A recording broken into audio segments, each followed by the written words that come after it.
Sentito che tu tifi per una squadra, ma l'avevo anche intuito da come sei vestita. E so anche che hai un giocatore in particolare che ti piace tanto. Mm. Pensate, io avevo il suo stesso numero, facevo un altro sport, però questo è un pochino più bravino di me. Cosa dici? Ti Cosa vuoi piace dire, Sara? questa? Mi Ti piace? piace? Io volevo che tu raccontassi la tua storia a Riccardo Pittis, a questo campione ma molto sensibile. Cos'è successo nella tua vita e cos'ha questa bambina meravigliosa che è la piccola Giada?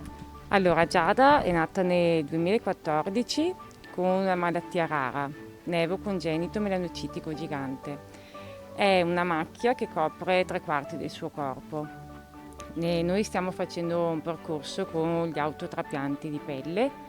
I primi anni siamo stati seguiti a Roma al Bambin Gesù e poi siamo riusciti a avvicinarci a Vicenza. Voi ringraziate me, ma sono io che devo ringraziare voi perché è molto più quello che si riceve di quello che si dà, che è pochissimo, ma quello che ti danno persone come voi, bimbe come Sara, Giada, è impagabile.